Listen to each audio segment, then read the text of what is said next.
Party के अंदर सब ठीक? पार्टी में बिल्कुल सब ठीक है, हम लोग सब इकट्ठे हैं। कहीं तो चिंगारी होगी ना जिसका धुआं निकल रहा था।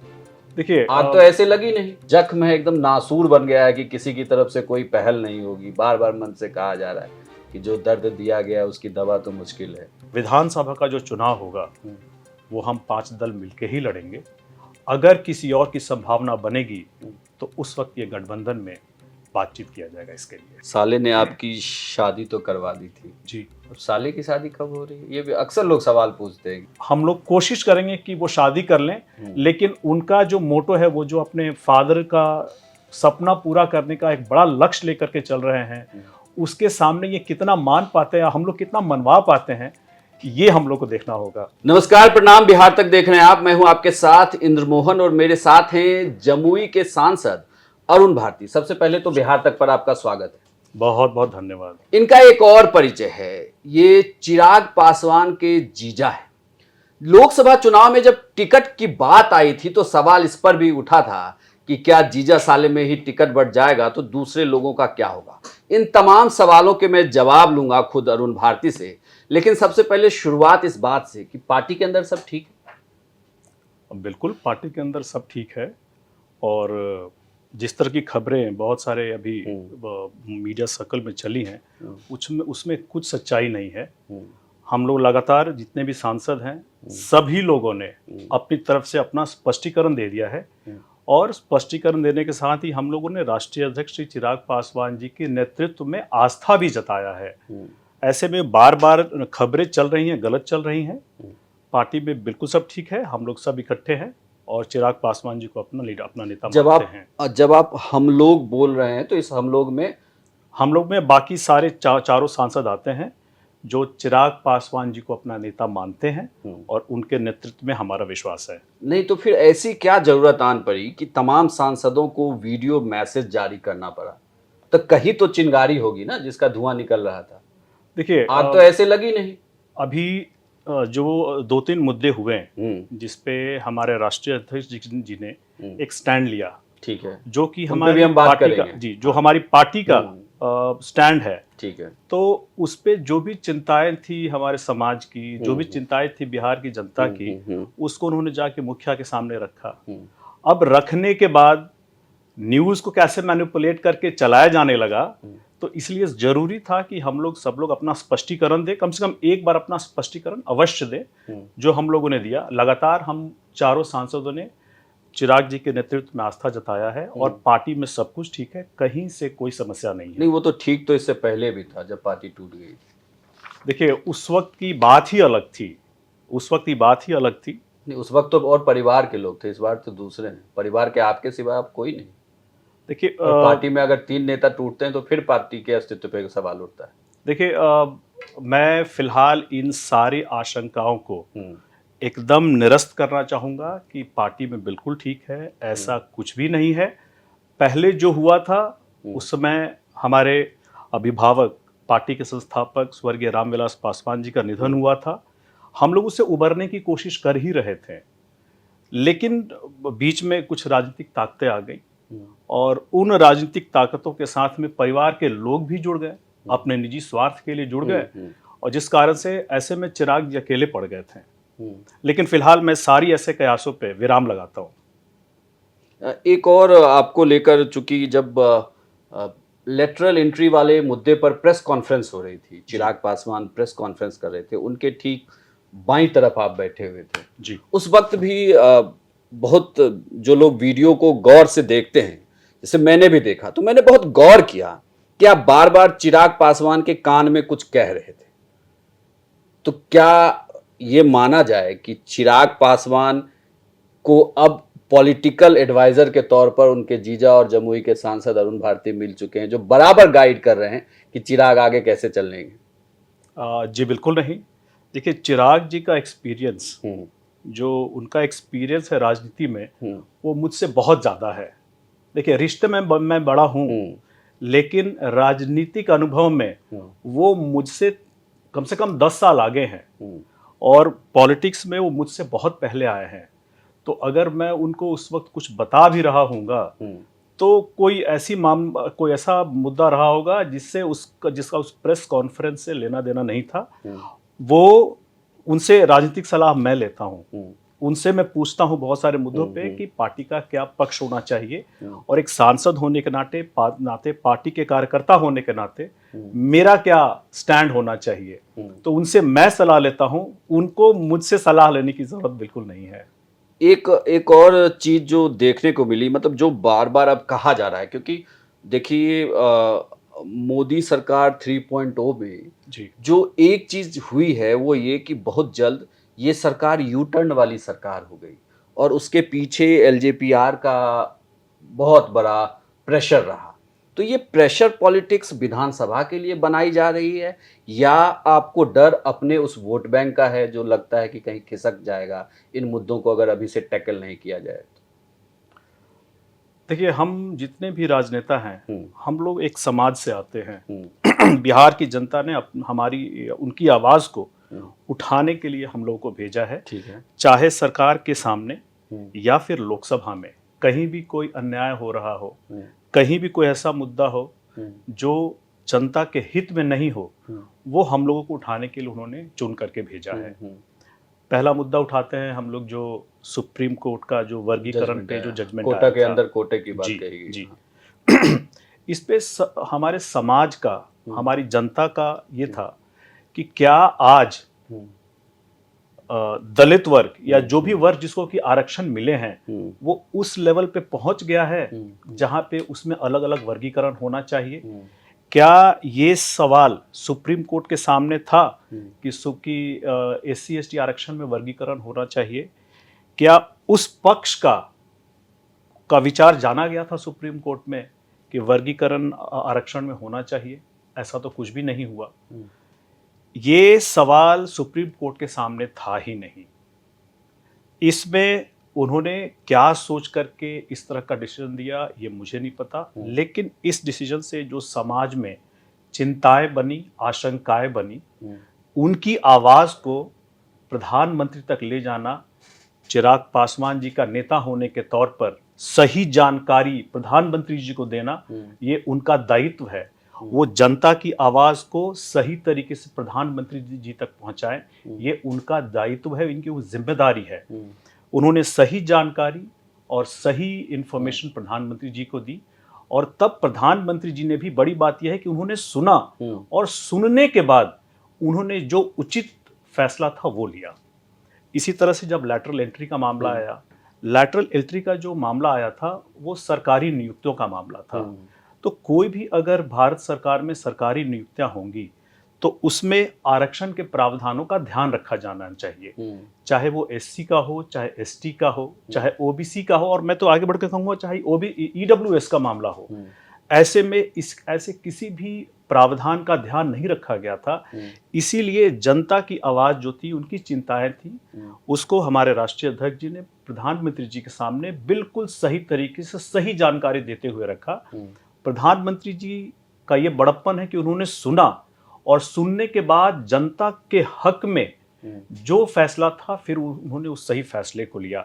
तो ये यूटर्न वाली बात नहीं है, ये बात हुई कि आपने जो भी फैसले लिए उसमें जनता को लगा कि हमारी चिंताएं हैं, हमारी आशंकाएं हैं, हमारे कुछ प्रॉब्लम है जिसको आपको सुनना चाहिए, जो आरक्षण का, संविधान के अनुसार आरक्षण का जो प्रावधान उसमें होना चाहिए था, उसी को उन्होंने प्रधानमंत्री जी तक पहुंचाया, और प्रधानमंत्री जी ने समझने के बाद फिर उन्होंने उचित फैसला लिया।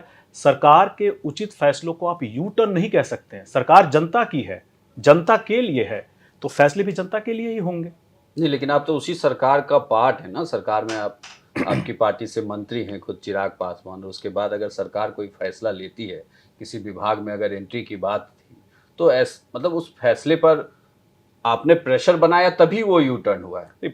हमने कोई प्रेशर नहीं बनाया। हाँ, अब इसमें मेरा एक दूसरा सवाल भी है जी। कि क्या चिराग पासवान का, या यूं कहें कि आपकी पार्टी का बीजेपी इस्तेमाल कर रही है दूसरे पार्टियों के मुद्दों को छीनने के लिए?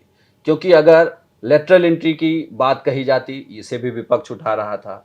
SC ST में कोटे के अंदर कोटे की बात कही गई, उसे भी विपक्ष उठा रहा था। तो इन मुद्दों को अपने पास रखा जाए, ये मुद्दे विपक्ष के हाथ की बॉल ना हो, इसलिए चिराग पासवान को सामने लाया जा रहा है? मुझे नहीं लगता ऐसा कुछ है। SC/ST के वर्गीकरण वाले मामले पे तो विपक्ष ने कुछ कहा ही नहीं। इस मामले पे तो चिराग पासवान जी ही ने ही पहला स्टैंड लिया और लेकर के प्रधानमंत्री जी को सही जानकारी दी। लैटरल एंट्री वाले मामले पे भी विपक्ष भले ही मीडिया में जो भी वक्तव्य देते रहे, लेकिन इस मामले में जनता की जो चिंताएं थी, कंसर्न्स थे, उसको चिराग पासवान जी ने ही बहुत सही तरीके से प्रधानमंत्री जी के सामने रखा। प्रधानमंत्री जी ने भी सुना और फिर उचित फैसला लिया। तो हमारा काम प्रतिनिधि होने के तौर पे, राजनीतिज्ञ होने के तौर पे जनता की सही आवाज़ को सरकार के मुखिया तक पहुंचाना है, और यही काम, यही जिम्मेदारी चिराग पासवान जी ने निभाई और उसका नतीजा है कि सही फैसले हुए हैं। नहीं तो अब एक और बिल आया, वक्फ बिल, उसको जी, अब तो वो खैर जेपीसी में है जी, लेकिन अब जिस तरीके से जेडीयू ने पार्लियामेंट के अंदर स्टैंड लिया, उस तरीके से आपकी पार्टी ने कोई स्टैंड नहीं लिया। कि ललन सिंह जब भाषण दे रहे थे तो ललन सिंह ने तो पूरे विपक्ष को चुप करवा दिया। आप सपोर्ट तो कर रहे थे लेकिन ऐसा सपोर्ट दिख नहीं रहा था। चाहते थे कि हाँ ये जेपीसी में जाए, इस पे चर्चा हो, फिलहाल ये मामला अटका ही रहे। तो वहां क्या डर लग रहा था या कुछ मुद्दे ऐसे जिसपे लगता है कि समर्थन बन नहीं पा रहा? नहीं, देखिए ऐसा नहीं है। अगर कोई भी ऐसा बिल, कोई भी ऐसा एक्ट अगर सरकार लाती है जो कि एक समाज के पर्टिकुलर तबके को, पर्टिकुलर पक्ष को अगर अफेक्ट करता है, तो उनकी राय को जानना बहुत ज़रूरी है। वक्फ अमेंडमेंट बिल 2024 जो आया है, ये वक्फ की जो प्रॉपर्टीज़ हैं उनको बेटर मैनेज करने का बिल है। हम लोग को भी लगता है ये, लेकिन इससे जो समाज अफेक्टेड होगा, जो मुस्लिम समाज अफेक्टेड होगा, जो वक्फ बोर्ड अफेक्टेड होंगे, उनकी राय को जानना बहुत ज़रूरी है। तो हम लोगों ने भी ये कहा था कि भाई हम लोग भी सपोर्ट में हैं इस बिल के, लेकिन हम चाहेंगे कि जितने भी पक्षकार हैं इस बिल को लेकर के, जो भी इससे अफेक्टेड होंगे, उन सभी की राय को आप सुने, आप किसी भी कमेटी में इसको भेजें और सभी को बुला करके आप सबकी राय सुने, सबकी चिंताओं को सुने, सबकी आकांक्षाओं को सुने। सुनने के बाद फिर जो सही फैसला हो, आप सही फैसला लें। और इसी चीज़ को हम लोगों ने मंत्री जी को भी बोला था। और देखिए, आप कोई सकारात्मक सुझाव देंगे तो सरकार के मुखिया, सरकार के मंत्री जरूर मानेंगे उसे, और इसी चीज़ का अमल हुआ।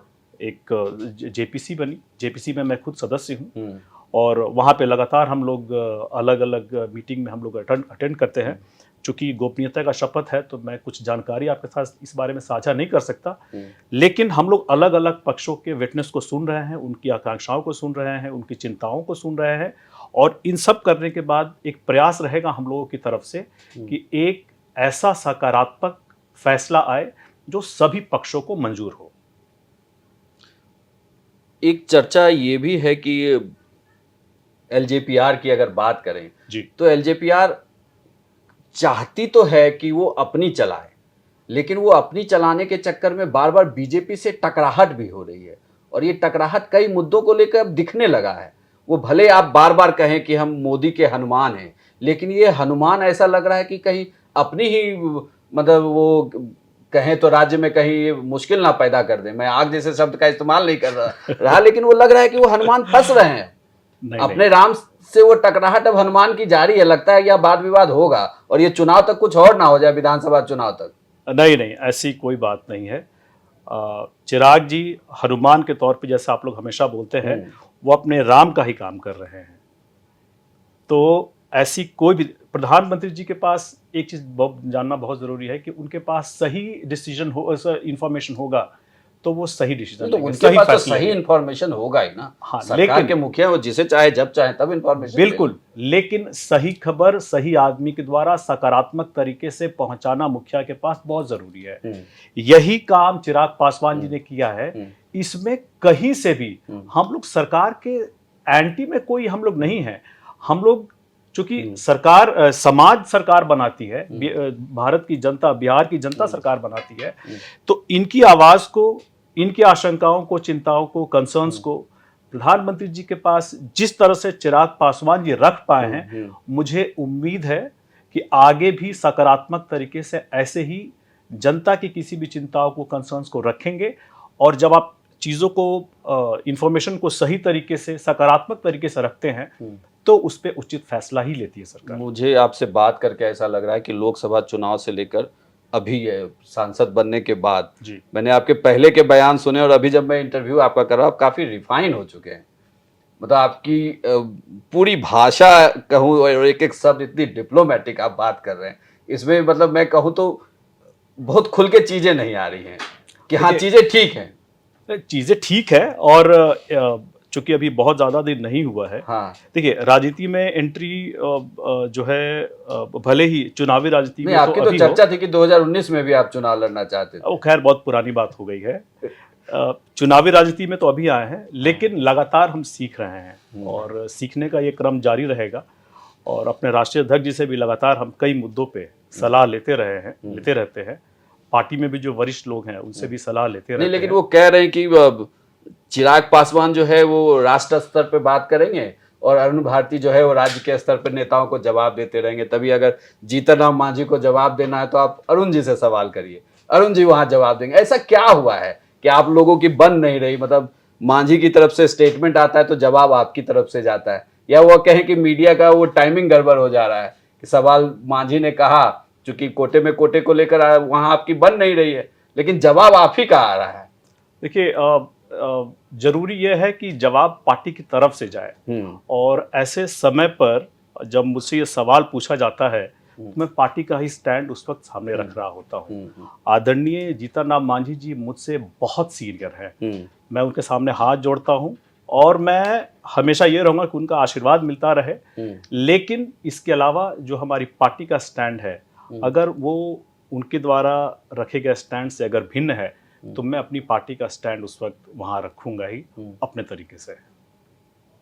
और कोई ऐसा नहीं कि वो एक ही सांसद जीतकर केंद्र में मंत्री हैं और आपकी तरफ से 5 सांसद जीतकर एक ही मंत्री है, तो इस बात की कोई तकलीफ नहीं है पार्टी में? एकदम तकलीफ नहीं है। इनफैक्ट हम जितने भी 3 सांसद जो नए सांसद है, मैं, राजेश वर्मा जी, शांभवी जी, हम लोगों को लगातार सीखने की जरूरत है अभी।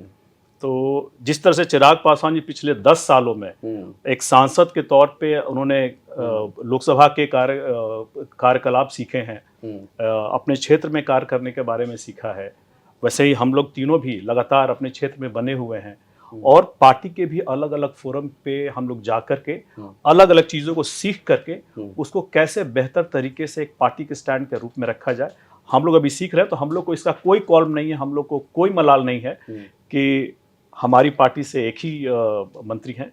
जो है हमें मिला है बिल्कुल ठीक है और हम लोग को अभी सीखने की ज़्यादा ज़रूरत है, ताकि जितना ज़्यादा एक्सपोजर होगा, जितना ज़्यादा हम लोग सीख पाएंगे राजनीति के तौर पे, उतना ही हम लोग परिपक्व हो पाएंगे।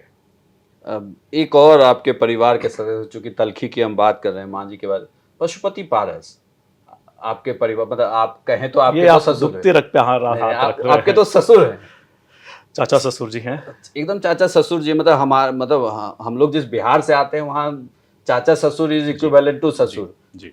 वैल्यू तो उनकी बराबर ही करते हैं, इज्जत एकदम बराबर करते हैं। ऐसा क्या हो रहा है कि मतलब वो जो जख्म है एकदम नासूर बन गया है कि किसी की तरफ से कोई पहल नहीं होगी? बार बार मन से कहा जा रहा है कि जो दर्द दिया गया उसकी दवा तो मुश्किल है। क्या ऐसा, मतलब क्या हो रहा है? कहाँ बात फंस गई है? लोकसभा में तो दिख गई कि बात फंसी हुई, अब एक बार फिर से कोशिश की जा रही है कि विधानसभा में वो दिक्कत ना हो। देखिए, जिस वक्त चिराग जी को, मेरी सासू माँ को और पूरे परिवार को 8 अक्टूबर 2020 की मैं बात कर रहा हूँ, जिस वक्त हमारे अभिभावक श्रद्धेय रामविलास पासवान जी का निधन हुआ था, तो जैसे लग रहा था कि हम लोग बिल्कुल अनाथ हो गए हैं। जैसे अगर आप मेरे तरफ का भी लीजिएगा तो उस तरफ मेरी माँ है, मेरे पिताजी अब जीवित नहीं हैं।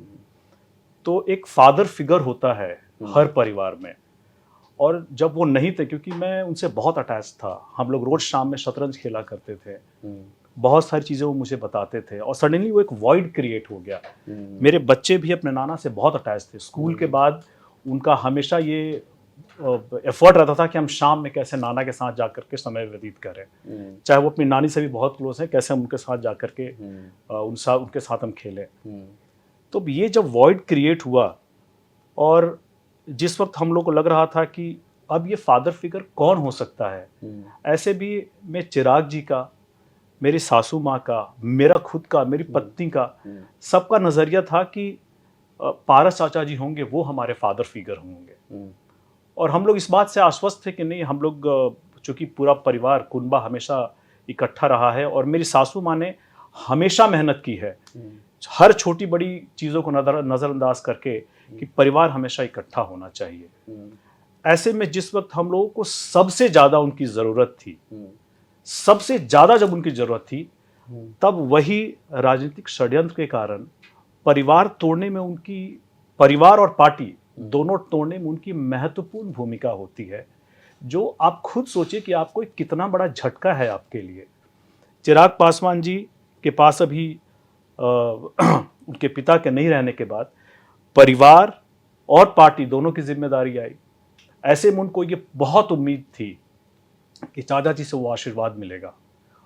आशीर्वाद तो नहीं मिला, लेकिन साथ में वो पार्टी तोड़ करके अपने साथ ले गए, सिर्फ इस चीज़ के लिए कि वो एक केंद्रीय मंत्री बन सकें। अगर मैं पर्सनल तौर पे ये कहूँ तो मेरी पत्नी और मेरे दोनों छोटे बच्चे जो हैं, हमेशा जब भी आते थे तो उनको हमेशा पैरों को हाथ लगाते थे इस उम्मीद में कि ये हमारे मझले नाना है, मझले चाचा हैं, मेरी वाइफ कहती थी। और कभी भी हम लोग को कोई दिक्कत होगी अगर पापा जी के नहीं रहने के बाद, तो हमेशा चाचा जी ध्यान रखेंगे इसका। जिस दिन पार्टी परिवार टूटने के बाद, जिस दिन 12 जनपद खाली हो रहा था, महज 4 किलोमीटर की दूरी पे उनका घर है। मेरे बच्चे भी थे उस वक्त वहाँ पे 12 जनपद में जब ये घर खाली हो रहा था। तो क्या मेरे बच्चे या मेरी पत्नी या मैं खुद ये एक्सपेक्ट नहीं करूँगा कि कम से कम कितना भी बुरा हो, कितना भी दिल टूटे, लेकिन ऐसे मौके पे तो हमेशा आकर के बोल ही सकते थे ना कि मैं 4 किलोमीटर की दूरी पे हूँ, आप हमारे यहाँ चलिए।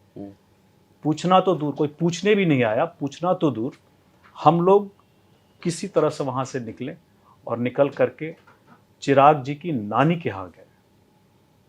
ऐसे में ये जो दुख है, ये दुख कभी खत्म होने का नाम नहीं लेता। और इन्हीं सब चीज़ों के कारण जो एक तल्खी पैदा हो गई है, वो तल्खी को मिटाने के लिए जो बड़े हैं परिवार के, उन्हीं को पहल करनी पड़ेगी। उन्हीं को आकर के ये दिलासा दिलाना पड़ेगा, विश्वास दिलाना पड़ेगा कि मैं तुम्हारे लिए खड़ा हूँ। वो विश्वास दिलाने में जब वो सक्षम हो जाएंगे, तब हम लोग अपने दिल का दर्द कुछ कम कर पाएंगे। लेकिन ऐसा मेरी उम्मीद से तो अभी फ़िलहाल निकट भविष्य में होता हुआ संभव नहीं दिखता है। नहीं तो अगर विधानसभा में उनकी पार्टी साथ में आई तो क्या एलजेपीआर की तरफ से आपत्ति दर्ज कराई जाएगी? देखिए, ये तो भविष्य के गर्त में है। चर्चा तो काफ़ी है, पता तो आपको भी बिल्कुल। जब मेरा ये मानना है कि हम 5 दल, हम लोग मिलकर के लोकसभा का चुनाव लड़े थे और विधानसभा का जो चुनाव होगा वो हम 5 दल मिलके ही लड़ेंगे। अगर किसी और की संभावना बनेगी तो उस वक्त ये गठबंधन में बातचीत किया जाएगा इसके लिए। तो अगर उन्हें बीजेपी मना के लाती है तो मान जाएंगे? अभी देखिए, तो भविष्य के गर्त में है, अभी कुछ भी कहना असंभव है। नहीं, क्योंकि 2020 में तो उल्टा था ना। 2020 में हम लोग लड़े थे, अलग से लड़े थे। अलग से लड़े आप, और उस वक्त भी राम थे, हनुमान अलग थे। लेकिन याद रखिएगा, मेरा ये कहना है कि जब बाहरियों का दर्द आप भूल जाते हैं। 12 जनपद किसके सरकार में खाली हुआ? आप किस पार्टी से टूटे? गठबंधन का दर्द किसके साथ था? आप फिर आ गए। लेकिन परिवार वाली बात जो है वो चलती चली आ रही है। सबसे ज्यादा दर्द जो होता है ना, अपने देते हैं। अपने के द्वारा दिया हुआ ही लगता है। इसीलिए इन चीजों को भुला पाना थोड़ा मुश्किल होता है। लेकिन हाँ, अभी देखते हैं भविष्य के गर्त में क्या है और आगे आने वाले समय में क्या होता है, कैसे होता है, ये तो गठबंधन में ही बातचीत करके होगा। और जब बातचीत करके होगा तो वी विल सी, मतलब we will cross the bridge when it comes. मैं इस राजनीति के सवाल पे आऊँगा, लेकिन चूंकि अभी आपने एक परिवार का जिक्र किया, मैं जरा उस पूरे फेज को आपसे जानना चाहता हूँ कि रामविलास पासवान जी का गुजरना, पार्टी का टूटना और चिराग का फिर कमबैक करना, और उस वक्त भी ये कहा जा रहा था कि उनके साथ आप मौजूद रहे लगातार, जब आपके सांसद बनने की चर्चा होने लगी कैंडिडेट की, तो इस तरीके की खबरें आई कि पार्टी के बैक में हमेशा मौजूद रहे तमाम फैसलों में और चिराग के साथ बिल्कुल उस घड़ी में उस वक्त चिराग, परिवार और पार्टी क्या चल रहा था, क्या माहौल था पार्टी के अंदर, परिवार के अंदर, और कैसे आप इन सब चीज़ों को देख रहे थे कि क्या वैक्यूम क्रिएट हो गया और इसे कैसे अब बाहर निकला जाए, कब ये, क्योंकि उस वक्त हमने वो देखी है प्रेस कॉन्फ्रेंस जब चिराग की तबीयत खराब थी, उनके हाथ में उनको टाइफाइड हो गया था, लगा हुआ था, जी, कैनुला लगा हुआ था, वो प्रेस कॉन्फ्रेंस कर रहे थे, काफ़ी बीमार दिख भी रहे थे, काफ़ी कमज़ोर दिख रहे थे। ये पूरा फेज कैसे आप देख रहे थे, चूंकि आप वहाँ मौजूद रहे? ये बात है जून 2021 की, मेरे ख्याल से 13 या 14 तारीख का समय था जब चिराग पासवान जी की पार्टी टूटी थी, लोजपा टूटी थी। और एक वक्त ऐसा था जब चिराग पासवान जी की तबीयत सही नहीं थी, उनको टाइफाइड हो रखा था, दवाइयाँ चल रही थी, हाथ में कैनुला लगा हुआ था। उसको ले करके वो गए थे चाचा जी के पास पार्टी देने, पार्टी की कमान देने, और ये कहने कि अब जो भी है आप ले लीजिए मगर पार्टी को नहीं तोड़िए, क्योंकि पार्टी को बनाने के लिए हमारे ससुर रामविलास पासवान जी ने बहुत मेहनत की थी। मतलब अकेले उन्होंने शुरुआत की थी और पार्टी को बिल्ड करके यहाँ तक लेकर के आए थे, तो वो नहीं चाहते थे कि पार्टी टूटे, लेकिन उनके लिए उस वक्त दरवाज़ा नहीं खोला गया। और जब किसी ने शायद अंदर से आवाज़ भी थी कि तुम्हारे साथ जो हो रहा है वो सही हो रहा है, इस चीज़ को जब लेकर के वापस आए थे और अब हम लोग को यकीन हो गया था कि अब हम लोग इस पार्टी में जो टूट हो रही है उसको हम नहीं रोक सकते हैं। ऐसे में हमारे पास दो रास्ते थे। अपने अभिभावक रामविलास पासवान जी की उस बात को याद करके कि जब तुम्हारे पास कुछ नहीं हो, तुम ग्राउंड जीरो पे हो, तो चप्पल घिसने निकल जाओ, जूता घिसने निकल जाओ, जनता के बीच चले जाओ। और या फिर हम इस बात का लेकर के रोना रोते रहते हैं कि अरे हमारे साथ तो बहुत बुरा हो गया। हम लोगों ने उनसे ही सीखा हुआ, चिराग पासवान जी खून के पुत्र हैं, मैंने भी उनसे बहुत कुछ सीखा है। उसी वक्त साथ में राजू तिवारी जी भी थे। ये फैसला हुआ कि हम लोग जनता के बीच में जाएंगे, और यकाएक ही मुंह से निकला कि भाई संकल्प यात्रा करेंगे हम लोग पूरे बिहार में।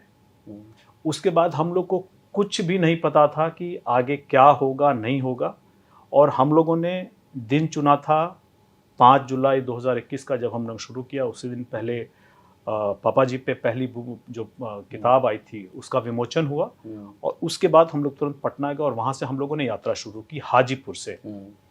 जैसे ही हम लोग हाजीपुर पहुँचे, काफ़ी बहुत बड़ा हुजूम था लोगों का, बारिश होने लगी। बारिश एक शुभ संकेत होता है, और लोग साथ में चलते रहें। तो ऐसे में हम लोगों को लगा कि हम लोग सही जा रहे हैं और हम लोग को ये चीज़ कंटिन्यू करना चाहिए। उसके बाद हर जिले में हम लोग गए, हर जगह हम लोग गए, हम लोग जनता के पास अपनी बात को रखा हम लोगों ने, और जनता ने भी बड़े खुले दिल के साथ हमारी बातों को सुना, हम लोगों को एक्सेप्ट किया। और लगातार इसी मेहनत के कारण 2023 अगस्त में वापस गठबंधन में हम लोग आए, और उसके बाद 5 सांसदों के साथ 100% स्ट्राइक रेट के साथ चिराग पासवान जी के नेतृत्व में हम लोग आज यहाँ पे हैं। तो इन सारे अनुभवों से मैंने ये सीखा है कि अगर आप ग्राउंड जीरो पे हो तो आपको जनता के बीच चले जाना चाहिए। एक राजनीतिक, एक पॉलिटिशियन होने के नाते आपको चप्पल घिसने से नहीं डरना चाहिए। इस बात का हम लोग अमल जो होगा आगे भी भविष्य में करेंगे, कभी भी ऐसी परिस्थिति आएगी तो। दूसरी चीज़ हम लोगों ने ये सीखी है, जब परिस्थितियां खराब हों तो आपको ऐसे में हिम्मत नहीं हारनी चाहिए। जो सबसे कठिन रास्ता हो उसी को लेना चाहिए। और तीसरा हम लोगों ने ये सीखा कि भले ही हमारा कुनबा टूट गया हो, लेकिन जो अभी बचा हुआ है उसको समेट के हम कैसे आगे बढ़ सकें, ये तीसरा सीख हम लोगों ने किया है। ऐसे में इन तीनों का जो समावेश निकला है वो आज हम लोगों को आज अपने 5 सांसदों के रूप में दिख रहा है। और हम लोग चाहते हैं कि आने वाले भविष्य में हम लोग अलग अलग राज्यों में भी अपनी पार्टी का विस्तार करें। इसके लिए हम लोग स्ट्रैटेजी बना चुके हैं और हम लोग उसको अब क्रियान्वित कर रहे हैं। नहीं, ये पार्टी टूटने में सब कुछ तो ठीक है, आपने लगभग चीज़ों को सेटल कर लिया। देखिए, बीना देवी की वापसी करा दी, वो आ गई आपकी तरफ से, चुनाव भी लड़ गई, वो जीत भी गई, सांसद भी हैं। लेकिन एक शख्स इन सब में कहीं वो पीछे चला गया, लगा कि ठीक है, परिवार से था, पशुपति पारस से हुआ, प्रिंस चले गए, सूरजभान सिंह और उनका परिवार, वो छिटका, और वो राजनीति से लगभग अब बाहर दिख रहा है वो परिवार। कि सूरजभान जी बड़े आदरणीय हैं और नवादा की सीट बीजेपी को दे दी गई जी, लेकिन बड़े आदरणीय हैं, कई बार उनसे मिलने का, बात करने का मेरा भी अनुभव रहा है, बहुत अच्छा आदमी है। देखिए, जब ऐसा कुछ ये सब जो परिवार टूटने वाली बात हुई थी तो उन पे भी एक बहुत बड़ा भरोसा था कि पापा जी के साथ वो बड़े बुरे से बुरे वक्त में भी साथ में खड़े थे, ऐसे में वो इस वक्त भी साथ में खड़े होंगे। लेकिन उनकी क्या मजबूरियां थी, क्यों उन्होंने ये फैसला लिया कि मुझे पारस चाचा जी के साथ जाना है, ये तो वही जानते हैं। लेकिन उनके चले जाने के बाद ये हमें लगा कि अगर सूरजभान जी जैसे हैं, जिस तरह से हम लोग इनको इज्जत किया करते थे, जिस तरह से वो पिलर हुआ करते थे फादर इन लॉ के लिए, अगर वो भी चले गए हैं तो ऐसे में हम लोगों के साथ है कौन। और इसीलिए बिहार की जनता के सामने हम लोग को जाना जरूरी था, इसलिए हम लोगों ने फिर संकल्प यात्रा निकाला। चलिए, आपने जनता की बात की, विधानसभा चुनाव आने वाला है, आपके भी पार्टी की एक मीटिंग हुई है जी। उसमें एक खबर निकलकर सामने आई कि पार्टी चाहती है कि हर जिले की एक सीट पर कैंडिडेट उतारा जाए। तो क्या अभी से आप लोगों ने ये तय कर लिया है कि कितने सीटों की मांग करेंगे गठबंधन के अंदर और किन सीटों पर उम्मीदवार उतारे जाएंगे? देखिए, चुनाव की तैयारी तो हम लोग कर ही रहे हैं। कितने सीटों पर उम्मीदवार उतारेंगे? हम लोग चुनाव की तैयारी कर रहे हैं और हम लोगों की ये आकांक्षा है, ये हम लोगों का एक, हम लोग चाहते हैं कि बिहार के हर जिले में हमारा एक रिप्रेजेंटेशन हो। हर जिले की एक सीट आपको चाहिए? हर जिले में हमारा एक रिप्रेजेंटेशन हो, लेकिन अब कौन कितनी सीटों पे लड़ेगा ये बात गठबंधन जब इस पर बैठेगी तब तय होगा। तो फिलहाल हम एज अ कार्यकर्ता, मैं भी चाहता हूं कि हम लोग जैसे अभी 5 सांसद हैं, हमारे भी एक दिन 50 एमएलए हो, विधायक तो 50 सीटों पे चुनाव लड़ना चाहते हैं। एक दिन हमारे भी 50 विधायक हों, लेकिन हम कितनी सीटों पे लड़ेंगे ये गठबंधन में जब हम लोग बैठ करके बिहार विधानसभा चुनाव को लेकर चर्चा होगी, वो सब बातें गठबंधन में तय होंगी। एक कार्यकर्ता के नाते मैं ये भी चाहता हूं कि एक दिन हमारी फुल फ्लेड अकेले सरकार बने, मैं चाहता हूं ये, लेकिन जब वो संभव होगा तब संभव होगा। फिलहाल हम लोग गठबंधन में हैं और गठबंधन में ही ये तय होगा कि बिहार विधानसभा 2025 का जो चुनाव होगा उसमें लोजपा गठबंधन के जितने भी सहयोगी है वो सब कौन कितनी सीट पे लोग लड़ेंगे। फिर भी एटलीस्ट आप लोगों ने जब ये मीटिंग हुई होगी जी, कहीं तो एक निष्कर्ष निकला होगा ना, जहाँ कार्यकर्ताओं ने आपको कहा होगा कि अगर 2 और 2 जोड़े तो 4 हो रहा है, तो 4 तो जरूर इस पर बात की जाए। तैयारी देखिए, तैयारी हम लोग कर रहे हैं, हम लोगों ने लगातार पूरे बिहार में हमारी तैयारी है। कुछ सीटों पे हम लोग चाहते हैं कि हमारी ज़्यादा तैयारी हो, थोड़ी ज़्यादा मजबूत स्थिति हो हमारी, और इन चीज़ों को लेकर के हम लोग गठबंधन में जब बात करेंगे तो इसको रखेंगे। लेकिन अगर आप नंबर ऑफ सीट्स पर भी बात करेंगे तो ये मेरे लिए बताना पाना भी असंभव है। आकांक्षाएं तो हैं, लेकिन आकांक्षाएं गठबंधन का फैसला नहीं होती हैं। नीतीश कुमार के साथ अब सब कुछ ठीक है? देखिए, आने वाला जो बिहार का अभी चुनाव होगा, मेरी समझ से नीतीश कुमार जी के नेतृत्व में, प्रधानमंत्री नरेंद्र मोदी जी के नेतृत्व में और चिराग पासवान जी के नेतृत्व में ही लड़ा जाएगा। ठीक है। और आज के दिन में मुझे पूर्ण विश्वास है कि हमारा ही गठबंधन, जो 5 दलों का गठबंधन है, वो बिहार विधानसभा में, जैसे हम लोग लोकसभा में गए थे वैसे बिहार विधानसभा के चुनाव में जाएंगे। लेकिन नीतीश कुमार के लिए कहा जाता है कि अगर वो किसी से कोफ्त हो जाते हैं, मतलब अगर उन्हें कभी लगता है कि इसने मुझे इसकी वजह से मुझे दिक्कत हुई है, तो वो भी बड़ा राजनीति में बहुत लंबे दौर तक उसे याद रखते हैं। और 2020 का दर्द तो उनके पास अभी तक है, भले ही वो मुख्यमंत्री की कुर्सी पर बैठे हों, लेकिन दर्द तो है, वो दिखता भी है। तो आप याद करिए कि चुनाव के बाद कितने बयान आए थे उनके, पार्टी की जब मीटिंग हो रही थी, उस मीटिंग से निकले हुए हारे हुए प्रत्याशी कह रहे थे कि हमें चिराग पासवान की पार्टी ने चुनाव हरवा दिया। और इसमें कोई डेटा तो किसी से छुपा ही नहीं। 21 सीटें ऐसी थी जहां सीधे तौर पर जेडीयू के कैंडिडेट हारे, तो वो एलजेपी की वजह से हारे। देखिए, अभी आप लोकसभा उसी के एवज में आप लोकसभा चुनाव 2024 की बात कीजिए। चिराग जी ने जहां जहां जदयू के कैंडिडेट थे उनके लिए उन्होंने खुल करके मदद की। और भाजपा के लिए भी मदद की, लेकिन जहां जहां जदयू से जहां जहां से रिक्वेस्ट आया था वहां उन्होंने खुल करके मदद की है। और कई ऐसे जगह पे गए जहां पे पहले लगा हो कि पता नहीं चिराग पासवान जी करेंगे कर पाएंगे कि नहीं, लेकिन चिराग जी गए और वहां चिराग पासवान जी के जाने का फायदा भी हुआ कि वो सीटें जदयू निकाल पाई है। और आज जदयू और भाजपा दोनों एक नंबर पे हैं। तो मैं ये कहूंगा कि 2020 में जो भी हुआ वो तो सारा मेकअप चिराग पासवान जी ने 2024 में कर दिया। नहीं, वो तो दरअसल एक जानकारी जो मतलब मुझे लगता है आपके पास भी होगी जी। हमने इस पे खबरें भी की हैं। जानकारी ये भी थी, जो हमें आंकड़े बताए, जो हमें हमारे रिपोर्टर इनपुट देते हैं, उसके अनुसार लोकसभा चुनाव में जेडीयू के कार्यकर्ता जहां जहां आपकी सीट थी वहां वो ज्यादा एक्टिव थे बनस्पत बीजेपी के कार्यकर्ता। और इस वजह से ही ये बेनिफिट भी हुआ है कि आपका स्ट्राइक रेट 100% है। और ये बात अब चिराग पासवान भी मानने लगे हैं कि बिना नीतीश कुमार के बिहार की राजनीति की दही नहीं जमती। बात तो सही है, देखिए बात तो सही है कि बिहार में अभी जो विधानसभा के चुनाव होंगे, हमारा जो गठबंधन अभी इंटैक्ट 5 दलों का है, अगर इसी तरह से हम लोग जाते हैं तो हम लोग मेजॉरिटी की सरकार बनाएंगे 2025 में। और मुझे नहीं लगता कि आज के दिन में इसमें कोई किंतु परंतु है कि कोई गठबंधन का दल कहीं जा रहा हो। ये कंफर्म है कि हम 5 दल ही एक और बयान जो काफी वायरल है चिराग पासवान का, वो है मटिहानी की सीट को लेकर। मटिहानी की सीट जीते तो थे आप लोग, लेकिन वो चले गए जेडीयू में जी। अब वहां पे उन्होंने कहा है बेगूसराय वाली उस सभा में कि इस सीट से एलजेपी अपना कैंडिडेट देगी, तो वहां भी तो फिर एक टसल होगी। वही, जैसा कि मैंने कहा, पहले भी कहा कि गठबंधन में कौन कहां किन सीटों पे लड़ेगा ये तो गठबंधन के अंदर ही तय होगा।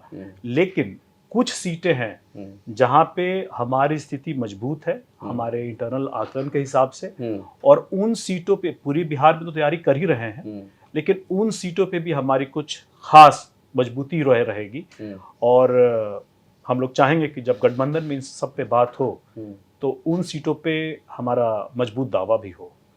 तो आने वाले समय में जैसे ही गठबंधन में इस बात को लेकर के चर्चा होगी, कुछ सीट है जो हम लोग मजबूती से रखेंगे गठबंधन में कि इन सीटों पे हम लड़ेंगे। बहरहाल उसका नंबर तय नहीं है, लेकिन वो कुछ सीटें हैं हमारे इंटरनल आकलन में जहां हम लोग चाहेंगे कि हम लोग मजबूती से चुनाव लड़ें। देखिए, हमारा आइडिया ये हुआ कि जैसे हम लोगों ने अभी 100% स्ट्राइक रेट के साथ 5 की 5 सीटें निकाली, वैसी जगह पे अगर हमें लड़ने को मिलता है तो हम सब सीटें अपनी निकाल पाए, क्योंकि हम जितनी ज़्यादा सीटें निकाल करके लाएंगे उतनी ज़्यादा हम गठबंधन को ही मजबूती दे रहे होंगे। इसलिए कुछ सीटें हैं जहां हम लोगों की ज़्यादा मजबूती है और उसमें हम लोग का कार्य क्षेत्र, हमारी नज़र भी ज़्यादा है उस पर। क्या ये सुरक्षित सीटों के अंतर्गत आने वाली सीटें होंगी? नहीं, वो अक्रॉस बिहार, अक्रॉस जिले हैं। ऐसा कोई ये नहीं है कि सुरक्षित सीटें हैं।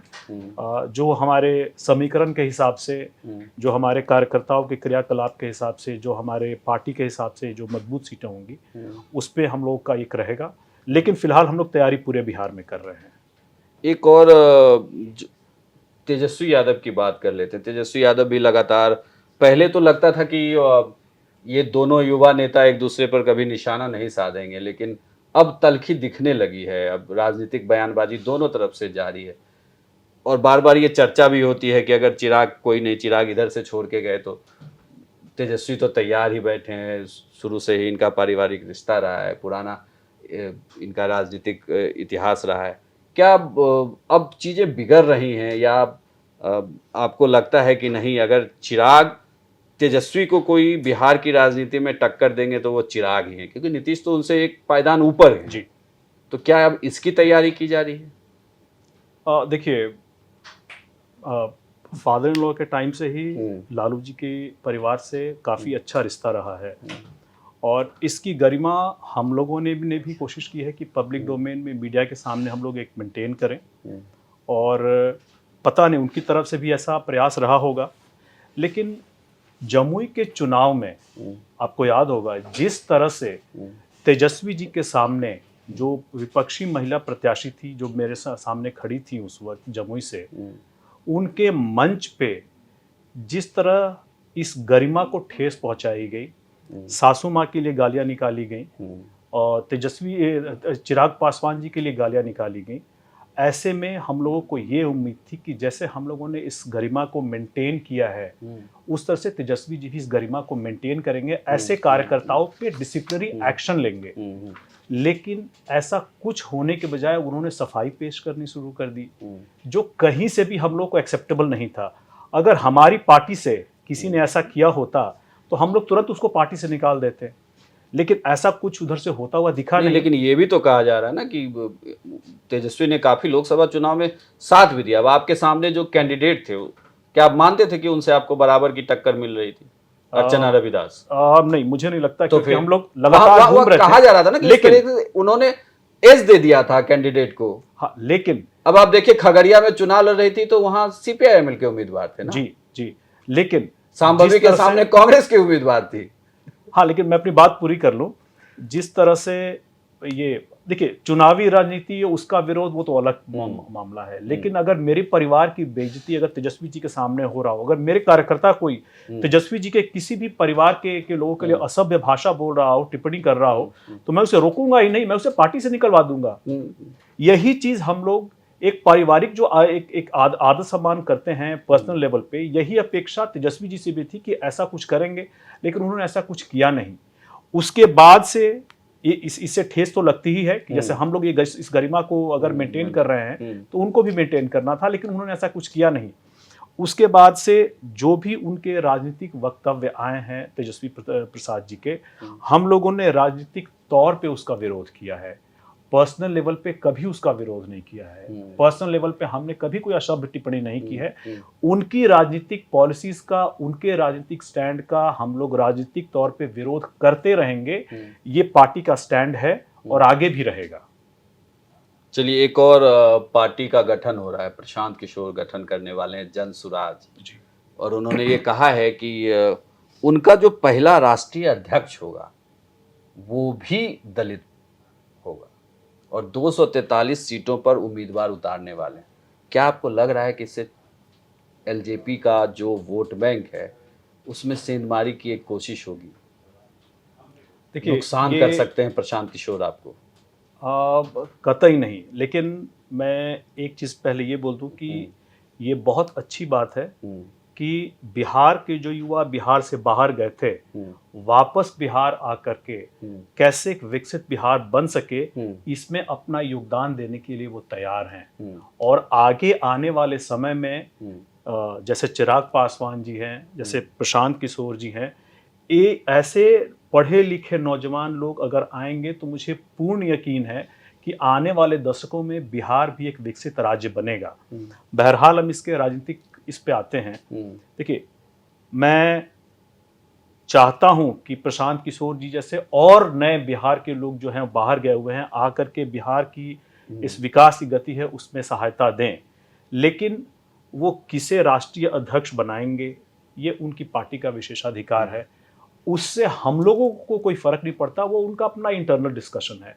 उसमें वो किसे राष्ट्रीय अध्यक्ष बनाते हैं, किसे कार्यकारिणी में लेते हैं, ये उनका विशेषाधिकार है। वो तय करेंगे, उनकी पार्टी के लोग तय करेंगे, उनकी पार्टी तय करेगी। उनकी पार्टी का जो क्या एजेंडा होगा, अगर बिहार के विकास के लिए हो गया तो हम लोग उसका स्वागत करेंगे आगे आने वाले समय में। लेकिन फिलहाल जिस तरह से बिहार में चुनाव होते हैं, जिस तरह से समीकरण के आधार पर चुनाव होते हैं, ऐसे में हमारे गठबंधन के आगे मुझे नहीं लगता कि कोई और पार्टी का कोई भी एक अस्तित्व उस तरह से खड़ा होता हुआ दिखेगा।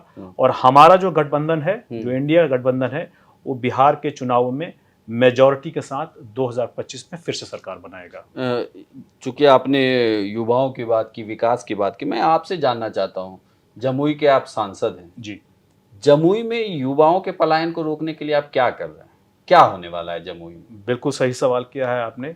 अभी हम लोगों ने मतलब जब से सांसद बने हैं तब से हम लोग लगातार घूम रहे हैं, लोगों से संवाद कर रहे हैं।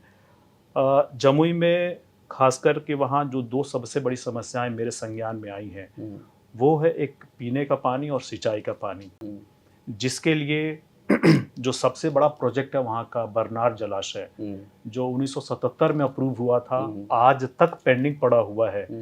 इस पे हम लोगों ने नए सिरे से कार्य शुरू किया। चिराग पासवान ने दोनों चुनाव में वादा किया था कि इसको पूरा कर देंगे। जी, और मैंने कहा था कि चिराग पासवान जी का जो भी अधूरा कार्य है उसके लिए मैं लगूंगा। मेरे पास कई वादे हैं जो अधूरे हैं। जी, तो कोई बात नहीं, जितने भी अधूरे वादे हैं उसके लिए मैं लगा हुआ हूं अभी।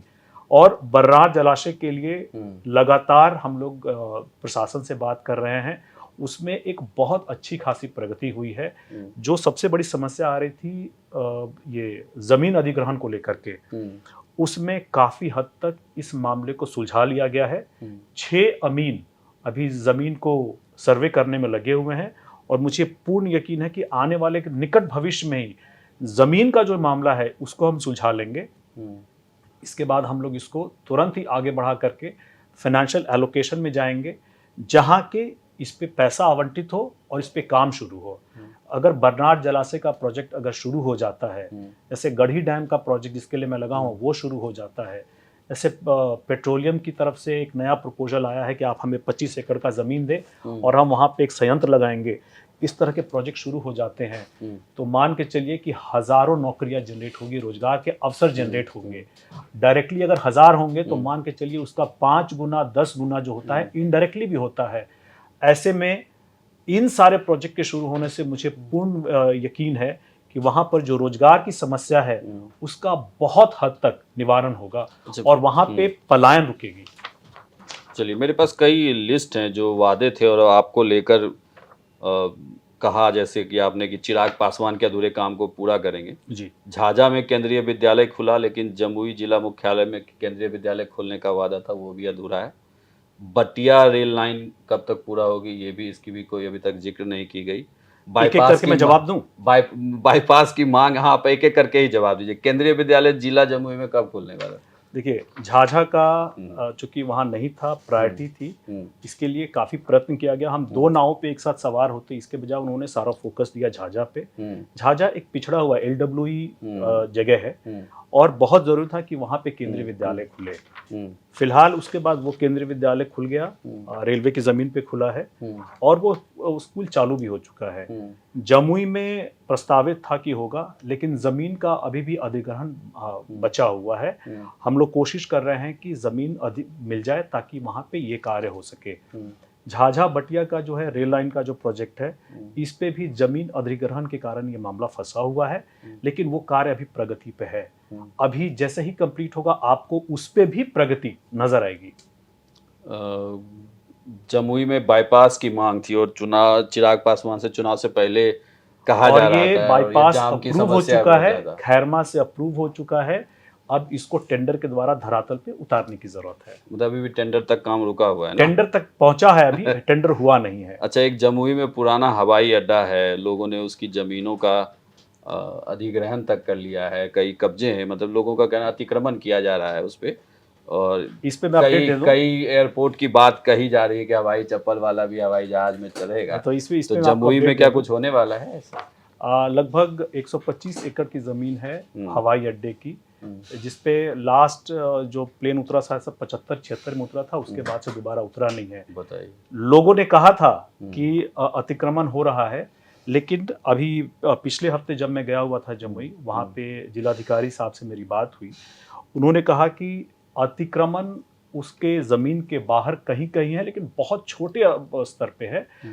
जैसे ही अभी सर्वे के हिसाब से, जैसे ही हम लोग अभी सर्वे करके दोबारा एक बार प्रस्ताव मैं अपनी तरफ से मूव करूंगा ये सिविल एविएशन में कि वहाँ पे भी जो प्लान है उसके हिसाब से वहाँ भी इसको अभी नहीं तो निकट भविष्य में इसको एयरपोर्ट के तौर पे विकास किया जा सके, इसका भी प्रपोजल में लेकर के जाऊंगा। अभी नहीं, वो जमुई बहुत बड़ा क्षेत्र कवर करता है, अगर वहाँ पे एयरपोर्ट होता है तो नहीं, लेकिन वहाँ चाहिए, क्योंकि अगर हो जाएगा तो जमुई में देखिएगा, अगर आप लचवाड़ का एरिया देखिए, नागा नाकी का एरिया देखिए या सिमुलतला का एरिया देखिए, जहाँ टूरिज्म बहुत अच्छे लेवल पे विकसित हो सकता है। और उसके लिए सबसे चीज जो बड़ी जरूरत है वो कनेक्टिविटी जरूरत है।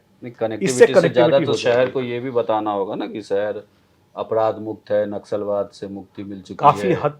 काफी हद तक इन चीजों पे कंट्रोल किया गया है और अब सरकार वहाँ पे भी, क्योंकि एस्पिरेशनल डिस्ट्रिक्ट है। लॉ एंड ऑर्डर, बिहार के लॉ एंड ऑर्डर को आप कैसे देखते हैं? देखिए, बिहार में लॉ एंड ऑर्डर को लेकर के हम लोग का ये मानना है कि देखिए, जहाँ भी छिटपुट अपराध की जो घटनाएं हो रही हैं, मैं ये जानना चाहता हूँ नेताओं से कि ये छिटपुट अपराध और बड़े अपराध की परिभाषा मैं वही क्या बता है? रहा हूँ, वही बता रहा हूँ। तो जहां भी ऐसे अपराध हो रहे हैं वहां तुरंत पुलिस कार्रवाई कर रही है, अंडर रूल ऑफ लॉ है और उसके तहत कार्रवाई हो रही है। एक ऑर्गेनाइज्ड क्राइम नहीं है कि अपहरण जैसा एक उद्योग बन गया है कि भाई कोई भी आएगा, अलग अलग लेवल पे अपराधी, अलग लेवल पे कोई उठाएगा, कोई फिरौती मांगेगा, कोई डिलीवर करेगा और फिर कोई छोड़ेगा, इस तरह का नहीं है। नहीं, घर के आगे बैठा हुआ है उसे गोली मार दी गई, कोई व्यापारी दुकान पे बैठा हुआ है वहां बम मार दिया गया, इसे क्या कहेंगे? तो ऐसे नहीं, जैसे छुटपुट घटना नहीं, लेकिन मैं कहूंगा कि ऐसे जहां भी अपराध हो रहे हैं पुलिस तुरंत कार्रवाई भी कर रही है। ऐसे 2 घटनाओं का मैं जिक्र करता हूं जहां में बदल गए हैं, मेरे जिले के एसपी बदले गए हैं।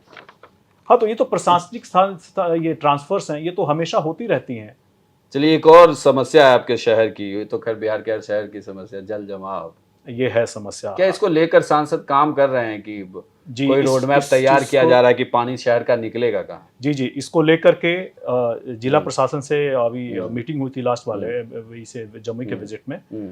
वहाँ जो जल जमाव की स्थिति है वो पुराना सीवर का सिस्टम लगा हुआ उसके कारण से है। तो इस पे प्रशासन ने ऑलरेडी संज्ञान लेकर के कार्रवाई की हुई है और एक डीपीआर बनना है पूरे इसको लेकर के। ये कार्य प्रगति पे है और एक बार ये सारा ये आगे बढ़ जाता है तो मुझे लगता है कि आने वाले समय में इस जल जमाव से भी हम लोगों को छुटकारा मिल जाएगा। अब तमाम क्षेत्र जो हैं वो वंदे भारत ट्रेन तक की मांग कर चुके हैं, कई शहरों में चलने लगा है। मेरे यहाँ भी आपके यहाँ जमुई से एक ही ट्रेन दिल्ली को आती है, वो है पूर्वा एक्सप्रेस, ऐसा क्यों? देखिए, अब इसमें कोविड से पहले इसमें क्या मानते हैं चिराग पासवान यहाँ पे विफल हुए? नहीं, आपको मैं पूरी बात बता रहा हूँ। 2020 से पहले, कोविड से पहले लगभग हर बड़ी ट्रेन का जमुई में स्टॉपेज था, लेकिन कोविड के बाद बहुत सारी ट्रेन का स्टॉपेज वहाँ पे बंद हुआ है। ऐसे लगभग 1.5 दर्जन से ज़्यादा स्टॉपेज ट्रेन के हैं जिसको लेकर के मैं गया हूँ, रेल मंत्री जी से मैं मिला हूँ और उनको मैंने प्रायोरिटी के हिसाब से बोला है कि सबसे पहले जो जरूरी है कटौना का हॉल्ट, उसको तत्काल रूप से शुरू किया जाए। एक जो ट्रेनों का ठहराव होगा और दूसरा हर ठहराव से ना एक लोकल इकोनॉमी जनरेट होता है।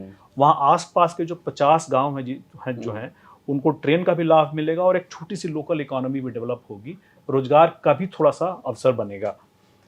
ऐसे ही सिलसिले में जो अभी देवघर से शुरू हुआ है बनारस के लिए वंदे भारत, उसका वो गुजरता है झाझा और जमुई से, लेकिन स्टॉपेज नहीं है। इसके लिए मैं रेल मंत्री जी को मैंने कहा है, लिखवाया है कि मैं आपसे मिलना चाहता हूँ इस सिलसिले में आकर के, और मैं चाहूँगा कि कम से कम जमुई में वो एक वंदे भारत का स्टॉप जरूर हो। एक और है कि झाझा नवादा रेल लाइन, ये रामविलास जी का ही सपना था जमुई में, और ये भी, इस पे भी कोई बातचीत नहीं हुई। देखिए, ये जो प्रोजेक्ट है अभी सिर्फ इसको जिंदा करके रखा हुआ है। बहुत ज़्यादा जो काम इसमें नहीं हो पाया है ज़मीन अधिग्रहण के कारण। ये मानेंगे कि थोड़ा सा ज़मीन अधिग्रहण को लेकर के थोड़ी समस्या है, और ये जैसे ही क्लियर होगा ज़मीन अधिग्रहण वाला मामला, हम लोग क्योंकि हम लोग जब से आए हैं लगातार लगे हुए हैं इस पे, जैसे ही ये ज़मीन अधिग्रहण वाला मामला क्लियर होगा तो इस पे भी आपको प्रगति दिखेगी। लेकिन जब हमने रेल बजट का, आपने, चूंकि मैंने बहुत सारे सवाल रेलवे से जुड़ा हुआ था आपके क्षेत्र में, रेल बजट जिस दिन पेश हो रहा था, अब तो चूंकि एक में ही आ जाता है, तो उस पर चर्चा हो रही थी, तो चर्चा में आपकी पार्टी की तरफ से खगड़िया के सांसद ने अपनी बात रखी। उन्होंने कई जिक्र किया, कई ट्रेनों का, कई लाइन का की बिछल। तो फिर अगर आपके क्षेत्र में इतनी समस्या थी तो वो समय आपने भी क्यों नहीं लिया? देखिए, लोकसभा में हर पार्टी वो प्रोसीडिंग में समय था, स्ट्रेंथ के हिसाब से बोलने का मौका मिलता है। लेकिन क्या आपको नहीं लगता जमुई की भी प्रायोरिटी होनी चाहिए थी? अगर खगड़िया की प्रायोरिटी हो सकती थी तो जमुई की प्रायोरिटी क्यों नहीं? बिल्कुल ठीक है। जब उनको समय एलोकेट हुआ पार्टी की तरफ से कि आपको बोलना है, तो उन्होंने अपनी क्षेत्र की समस्याओं को रखा, जो एक अच्छी बात है। आने वाले समय में अगर मैं अपनी बात को वहाँ उठा भी नहीं पाया लोकसभा में, लेकिन मैं लगातार रेल मंत्री जी से मिल रहा हूं कि जो हमारे यहाँ पेंडिंग प्रोजेक्ट्स हैं, जिस भी स्तर पे जहां जो रुकावट है उसको दूर किया जाए, चाहे वो जमीन अधिग्रहण के मामले पे हो, चाहे वो फाइनेंशियल एलोकेशन के मामले पे हो। और रेल मंत्री जी ने मुझे आश्वासन दिया है कि इन सारे जगहों पे जैसे अगर जमीन अधिग्रहण का मामला है और राज्य से जैसे ही क्लियर हो जाएगा, हम लोग फाइनेंशियल एलोकेशन दे करके वहाँ पे काम शुरू करा देंगे। एक और बात जो लगातार आपके कार्यकर्ता कहते हैं कि ठीक है यहाँ सांसद तो बन जा रहे हैं लेकिन पार्टी दफ्तर तक नहीं है, होटल से ही चुनाव लड़के चले जाते हैं, फिर अगले चुनाव में फिर आएंगे, फिर होटल में ही रुकेंगे। ना तो इनका कोई कार्यालय होना चाहिए ना जहाँ सीधे सांसद के पास एक चिट्ठी लिखनी हो तो उसे कहाँ जमा करें? बिल्कुल, दिल्ली तो भेजेंगे नहीं। बिल्कुल बिल्कुल। तो इसके लिए क्या करें? 10 साल हो गए, अब आप भी सांसद हो गए। इसके लिए हम लोग, जैसे चुनाव में मैंने कहा था कि मैं भी अगर आया हूं तो ऐसा नहीं है कि मैं आया हूं और चला जाऊंगा। वहां पे हम लोग का परमानेंट ठिकाना होगा, पार्टी का एक परमानेंट दफ्तर होगा और वहां मैं परमानेंट रहूंगा, मैं वहां का नागरिक बनूंगा। इसके लिए हम लोग अभी एक जगह की तलाश कर रहे हैं और मुझे लगता है कि आने वाले 1-2 महीने में ये शिकायत जो है उसको मैं दूर कर दूंगा। तो कार्यकर्ताओं से आप सीधे अभी अगर किसी कार्यकर्ता को कोई समस्या हो जी, आपके क्षेत्र की कोई समस्या हो तो वो आप तक कैसे पहुंचता है? मुझसे एक तो कि हर 2 हफ्ते में मैं खुद वहां होता हूँ।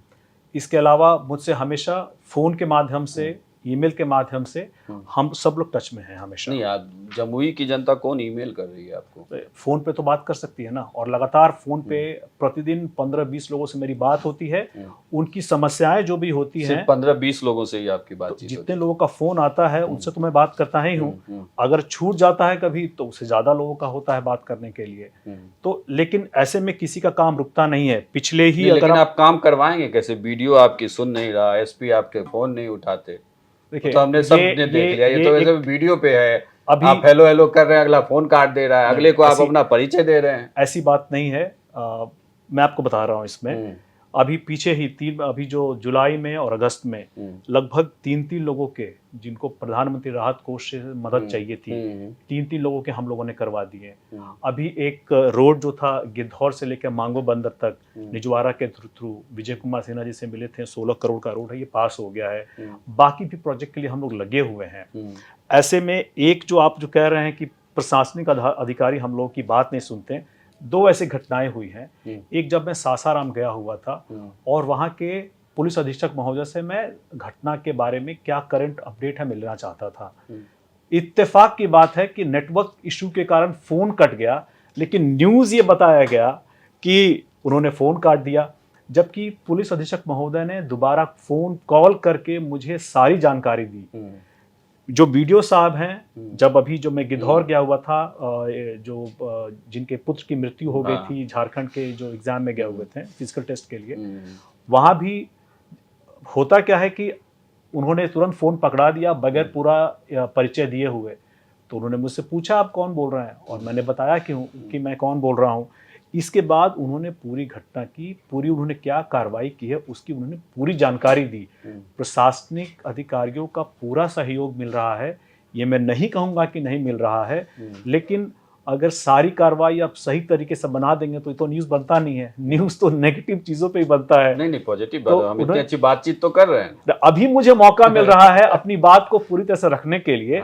नहीं तो वीडियो वाली जो घटना हुई थी, ये वीडियो साहब ने इसके बाद से पूरी चीज की इसका संज्ञान लिया। वो परिवार से मिलने भी गए, उन्होंने कहा है कि अपनी तरफ से कोशिश करेंगे कि बिहार के सांसदों का एक ये शिकायत रही है कि अधिकारी वर्ग उनकी सुनता नहीं, मैंने खास करके इस सरकार में अधिकारी, मतलब गिरिराज सिंह इसके बहुत बड़े उदाहरण है। वो अक्सर कहते हैं कि यहाँ प्रशासन तो सुनता ही नहीं, अधिकारी तो सुनते ही नहीं। मुझे फिलहाल ऐसी कोई समस्या से कोई शिकायत जाता है, मुझे ऐसी पार्टी का हो तो एकदम नहीं सुनते हैं। नहीं, मुझे अभी ऐसी कोई शिकायत नहीं है। प्रशासन का मुझे अपने क्षेत्र में हमेशा सहयोग मिला है। मैं सासाराम भी गया था, या मैं मुजफ्फरपुर भी जब गया हुआ था, जब घटना हुई थी एक नाबालिग के साथ, या जब मैं जमशेदपुर गया हुआ था, मैंने सब जगह प्रशासन से बात की और सब लोगों ने सहयोग किया। अच्छा, रोजगार सृजन के लिए आप क्या कर रहे हैं? क्या होगा जमुई में अगर अभी से आप 5 साल बाद जब आपका कार्यकाल ये पूरा हो जाएगा जी, तब तक अगर कोई आप फिगर बता पाए और कुछ बता पाए कि आप कैसे वहाँ पे रोजगार लाएंगे, युवाओं को क्या मिले, क्या बात होगी जिससे वो कहेंगे कि हाँ ठीक है, अरुण जी ने बहुत शानदार काम किया है इन सालों में। क्या ऐसा, क्या कोई प्रोजेक्ट है, कोई रूपरेखा है आपके पास कि वहाँ पे इंडस्ट्री आने वाला है या कुछ? जी, अभी आपने देखा होगा लेटेस्ट न्यूज़ में जमुई को भी इंडस्ट्री का एक ये इंडस्ट्रियल हब के लिए एक ये प्रोजेक्ट दिया गया है। उसके लिए ज़मीन का एलोकेशन हम लोगों को कोशिश करना है कि प्रशासन के से मिल करके जल्द से जल्द कैसे हो ये करा सके। देखिए, अगर इंडस्ट्रियलाइजेशन के लिए हमारे यहाँ ये हो रहा है, अगर हम बड़ा प्रोजेक्ट जो है बरनार जलाशय उसको हम तुरंत अप्रूव करा सकें, उसमें फाइनेंशियल एलोकेशन करा सकें, अगर हम गढ़ी डैम का प्रोजेक्ट करा सकें, अगर हम पेट्रोलियम एंड नेचुरल गैस का जो संयंत्र लगाना है उसको करा सकें और प्राइवेट इन्वेस्टमेंट्स भी और ला सकें, जैसे अभी एक इथेनॉल का प्लांट लगा है हमारे यहाँ चकाई में, इस तरह से हम और भी ला सकें, तो मुझे पूर्ण यकीन है कि इस रोजगार के समस्या को हम लोग बहुत बड़े लेवल तक वहाँ सॉल्व कर पाएंगे और वहाँ से पलायन रुकेगी। नहीं, इस सब का तो आपने जवाब दे दिया, लेकिन इसमें कहीं भी आपके जीजा जी के मंत्रालय का जिक्र नहीं है कि वो भी कुछ करेंगे। इसमें एक बहुत ही इनिशियल डिस्कशन हुआ है मेरा कि अगर हम फूड प्रोसेसिंग इंडस्ट्रीज का एक छोटा इन्होंने फूड प्रोसेसिंग के लिए इससे पहले तो मुजफ्फरपुर को हब बनाया हुआ है। मुजफ्फरपुर में वहाँ पे ऑलरेडी एक अप्रूव हो रखा है। वहाँ पे मैंने ये कहा है कि चूंकि हमारे यहाँ चकाई में जूट होता है, जैसे हमारे यहाँ जमुई में चावल होता है, सिकंदरा में चावल होता है, तो इसको लेकर के एक फर्स्ट कट डिस्कशन हुआ है मेरा मंत्री जी से कि आप यहाँ पे एक फूड पार्क के बारे में जरूर सोचें। अभी इसको मैं आगे और चाहूँगा कि इस पर डिस्कशन करके अगर सारी दिक्कतें दूर हो जाती हैं तो हम लोग चाहेंगे कि जमुई में भी एक फूड पार्क लगे। दो और बेसिक रीजन किसी भी क्षेत्र के लिए आते हैं जो हम कहते हैं कि फंडामेंटल सा सवाल हो जाता है, शिक्षा और स्वास्थ्य। जी, वो तो आपके क्षेत्र में भी बहुत अच्छा नहीं है। सिमुलतल्ला स्कूल का रिजल्ट अच्छा हुआ करता था तो उसके रिजल्ट को लेकर भी सवाल उठने लगे। समझ ही नहीं आता कि बिहार में शिक्षा को लेकर इतने टीचरों की बहाली हो गई, आप जाएंगे तो उस स्कूल में टीचर हैं हो गए 20, क्लासेस चलाने के लिए कमरे हैं 5, लग रहे हैं 10, 15 शिक्षक तो ऐसे ही बैठे हुए हैं। पहले कह रहे थे कमी है, अब कह रहे हैं कि पढ़ाने के लिए शिक्षक है तो क्लासरूम ही नहीं है, पढ़ाएंगे कहाँ इसको।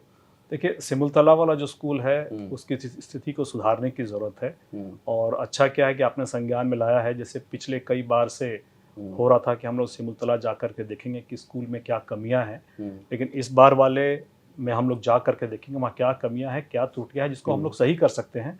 लेकिन शिक्षा के क्षेत्र में जैसे चिराग पासवान जी सेंट्रल स्कूल ले आए हैं, मेरा भी आगे जा कर के ये लक्ष्य रहेगा कि हम लोग हर विधानसभा में अब हमारी लोकसभा के हर विधानसभा में कम से कम एक सेंट्रल स्कूल जरूर हो, चाहे वो केंद्रीय विद्यालय हो, चाहे वो जवाहर नवोदय विद्यालय हो, और इसके लिए हम लोग काम कर रहे हैं। आप आने वाले समय में इसका नतीजा जरूर देखेंगे। स्वास्थ्य के लिए हाँ थोड़ी यहाँ चैलेंजेस है। तो आप जी जिलों को ही दे रहे हैं। नहीं तो अभी एक ये हॉस्पिटल जो है जो खैरा में बन रहा है वो थोड़ा सा बन ही रहा है। नहीं लेकिन थोड़ा सा कुछ इलेक्शन वगैरह के कारण थोड़ा सा डिले हुआ है, लेकिन अभी जो मेरे पास उसका डेटा आया है वो कह रहे हैं कि अक्टूबर 26 तक हम इस अस्पताल को रेडी कर लेंगे। और मुझे पूर्ण यकीन है कि वो अस्पताल रेडी होने के बाद और जमुई में जो अस्पताल है, जो मैं भी अगले वाले अपने आने वाले दौरों में जाऊंगा मैं, जहाँ पे कहते हैं कि इक्विपमेंट्स हैं लेकिन टेक्नीशियंस नहीं हैं, इन सारी समस्याओं को प्रशासन के साथ बैठ करके अगर हम लोग सुलझा लेते हैं तो वहाँ जो सदर अस्पताल है और आने वाले समय में खैरा अस्पताल से आप स्वास्थ्य को वहाँ पे ये की को लेकर जो चिंताएं हैं वो काफ़ी हद तक कम हो जाएंगी। नहीं ये करेंगे नहीं तो फिर सरकार की योजनाओं का लाभ कैसे दिलवाएंगे? नहीं बिल्कुल तो ये करना है सारा ये, और आने वाले समय में आप इसमें भी प्रगति देख किसी ने जब मैं आपके वीडियो चुनाव के दौरान बना रहा था तो किसी ने हमें कमेंट किया था, उसमें उन्होंने कहा था कि ठीक है ये लोग तो खुद बन जा रहे हैं, खुद बाहर से पढ़ के आ जा रहे हैं, लेकिन जमुई में कई ऐसे लड़के हैं जो बाहर पढ़ना चाहते हैं लेकिन फाइनेंशियल प्रॉब्लम है। उनका कहना है ठीक है कि आप कह रहे हैं कि बैंक लोन तो देती है, लेकिन वो स्टूडेंट क्रेडिट लोन का भी आप हाल देख लीजिए। बिहार में हमने पूरी एक सीरीज चलाई थी, बहुत दिक्कत है। उसके साथ सरकार भी उसको लेके बहुत सजग हुई, उसके बाद उसने कहा कि ठीक है इसकी रिकवरी कैसे कराई जाए, कैसे होगा। तो इसको लेकर पार्टी या आप लोग क्यों नहीं कुछ सोच रहे हैं कि ठीक है हम कोई ऐसी व्यवस्था कर सकते हैं कि बच्चों को, जो पढ़ने वाले बच्चे हैं उन्हें हम पढ़ाने में आर्थिक मदद तो की ही जाएगी। जी, इसको लेकर के हम लोग का एक प्लान है। अभी तक तो खैर मैंने राष्ट्रीय अध्यक्ष और पार्टी के कुछ लोगों से ही बात की थी क्या आपको पता है कि पढ़ाई को लेकर के या रोजगार को लेकर के भारत सरकार की अलग अलग योजनाएं हैं जिनके बारे में लोगों को जानकारी भी नहीं मिलती है।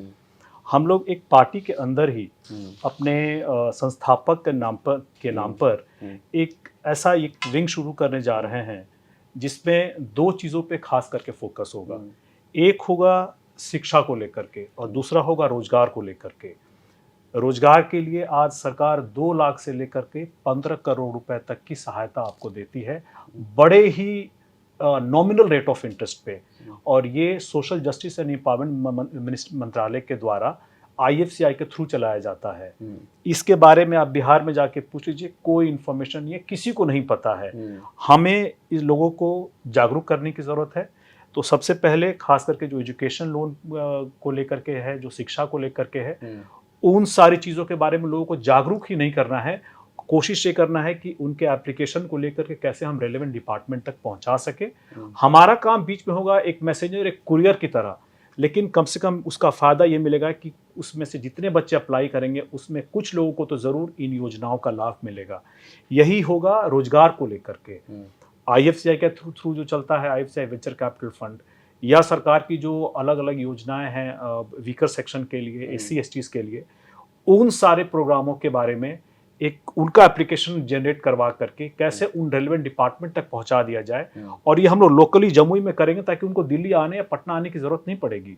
अगर जमुई के लेवल पे हम सक्सेसफुल होंगे तो हम चाहेंगे कि हम लोग बिहार के लेवल पे पटना में भी कर सकें, और ये हम लोग करेंगे अपने संस्थापक रामविलास पासवान जी के नाम पे।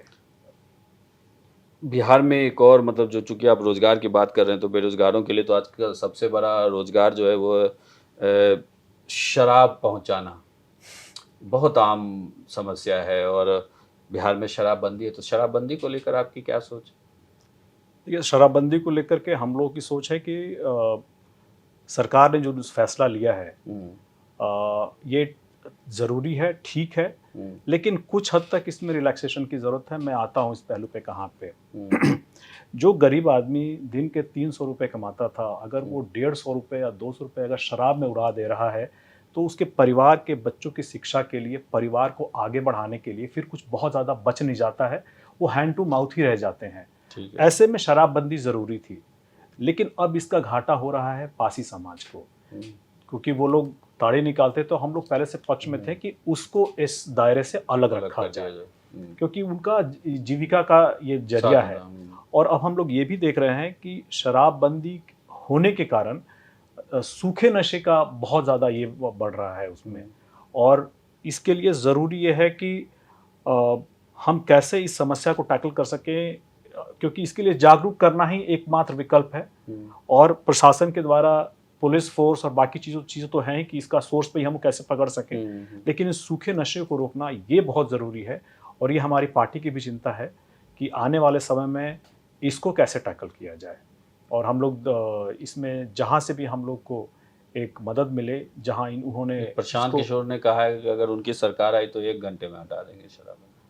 अब चलिए, ये उनका नज़रिया हो सकता है कि यहाँ, लेकिन हम लोग फिलहाल सरकार के इस सदन से, जीतन राम मांझी, वो भी कहते हैं कि इसे हटा देनी चाहिए। चलिए, उनका पार्टी का नज़रिया होगा, लेकिन ऐसा लग रहा है कि जैसे ये डिसीजन है अब नीतीश कुमार ने ले लिया है तो पीछे कैसे है। नहीं, देखिए, हम लोग चाहते हैं कि शराबबंदी रहे, लेकिन इसको आप सामाजिक जो व्यवस्था चली आ रही है उसके साथ भी फ्लेक्सिबिलिटी के साथ रखें। हम लोग चाहेंगे कि पासी समाज को इसमें रिलैक्सेशन मिले, वहाँ पे इन चीज़ों को का नहीं तो एक पर्टिकुलर समाज की बात कर रहे हैं, लेकिन पूरा समाज ही उससे इफेक्टेड है ना। पूरा समाज अफेक्टेड है, लेकिन गांव नहीं, कोई ऐसा शहर नहीं जहाँ डिलीवरी नहीं होती। अब इसमें क्या है कि अब शराबबंदी के कारण जिनको फायदा हुआ है, जिन महिलाओं को जो पहले परिवार चलाने में दिक्कत आती थी, अब वो इसके मदद से अपने परिवार को सुचारू रूप से चला पा रही हैं, बच्चों को पढ़ा पा रही हैं। तो उसका फायदा भी हम लोगों को देखना होगा, समुचित में देखना होगा इसको। चलिए, अब थोड़े पर्सनल सवाल कर लेता हूँ आपसे। आपने अपने एफिडेविट में लिखा है पेशे में कि आप बिजनेसमैन हैं और सोशल वर्कर हैं, तो आप क्या करते हैं एग्जैक्टली? देखिए, मैं बिजनेस में था और हाँ, अभी भी हूँ। आपने फॉरेन से MBA किया है, कहाँ से किया है आपने? University of स्ट्राथक्लाइड, Glasgow, United kingdom में। बिजनेस में था मैं, और मैं ऑटोमोबाइल डीलर था। इससे पहले मैं टेलीकॉम ऑटोमोबाइल डीलर बोले तो जो गाड़ियों का शोरूम रहता है। और अच्छा, वो आप चलाते थे? जी। और अभी फिलहाल वो नहीं है, लेकिन इससे पहले मैं था। अभी भी छोटे लेवल पे स्टॉक ट्रेडिंग का मैं काम करता हूँ अपना। और लास्ट एफिडेविट में 2 करोड़ के स्टॉक्स हैं आपके पास? वो सारी डिटेल मैंने इसमें दी हुई है। तो अभी स्टॉक ट्रेडिंग का कुछ थोड़ा छोटे लेवल पे करता हूँ, क्योंकि अब वक्त मिलता नहीं है। 2 करोड़ छोटा होता है? नहीं, 2 करोड़ वो मैंने स्टॉक दिया हुआ है आपका, उसका ऑटोमोबाइल्स के इसका जो था लास्ट एफिडेविट के हिसाब से, लास्ट बैलेंस शीट के हिसाब से जी। तो अभी वो जो स्टॉक का पोर्टफोलियो बहुत छोटा सा है। हम लोग इससे पहले टेलीकॉम प्रोजेक्ट करते थे, इसके बाद यूटिलिटी शिफ्टिंग के प्रोजेक्ट करते थे, और ऑटोमोबाइल डीलर में थे। फिलहाल अब राजनीति फुल टाइम जॉब बना हुआ है, और कैसे हम लोग इसमें, और अपनी चूंकि जिम्मेदारियां बढ़ गई हैं, पार्टी की भी जिम्मेदारियां हैं, जमुई की जनता की जिम्मेदारियां हैं, तो और प्लस 2 प्रदेश की जिम्मेदारियां हैं। ऐसे में पूरा समय उधर दे पाना संभव नहीं था। तो अब सारा समय राजनीति में ही है, और हम लोग कोशिश करेंगे कि जो विजन हम लोग बिहार फर्स्ट, बिहारी फर्स्ट का लेकर के चल रहे हैं, उसको कैसे हम लोग धरातल पे उतार सकें। तो ये रामविलास जी के परिवार के पास आप कैसे आए, कैसे निशा जी से मुलाकात हुई, कैसे ये संबंध बना कि अब तो बहुत पुराना जा रहे हैं आप। नहीं, मैं तो वो जानना चाहता हूँ ना कि ये कैसे हुआ ये। इसकी शुरुआत होती है मेरी माँ से, मेरी ज्योति जी से। जी।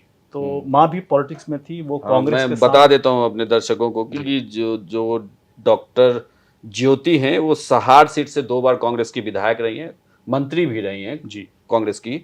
जब सरकार थी वो विधान परिषद की सदस्य भी रही हैं, अभी भी वो कांग्रेस में ही जी, और कांग्रेस के मुखर नेता में काउंट होते हैं, और आप चिराग जी के साथ हैं। जी, और आज भी वो कांग्रेस के साथ हैं, और आने वाले निकट भविष्य में भी वो कांग्रेस के साथ ही रहेंगी। उन्होंने मुझसे साफ साफ कहा है कि जो प्लेटफॉर्म मुझे राजीव गांधी जी ने दिया था, मैं कांग्रेस छोड़ करके कहीं भी नहीं जा रही हूँ। मैं कांग्रेस की लॉयल पार्टी वर्कर हूँ, और मैं वहीं रहूँगी। इसी सिलसिले में चूँकि मेरी माँ भी दलित समाज से आती हैं, और हमारे संस्थापक अभिभावक स्वर्गीय रामविलास पासवान जी भी आते थे, तो लोगों से बातचीत होती थी, एक दूसरे को जानते थे। एक मैं आपको किस्सा बताता हूँ कि साल 2000 की बात है, जब माँ को आया था यूएस और कनाडा से इनविटेशन उनको वहाँ जाने के लिए, और पैसे पूरे नहीं हो रहे थे।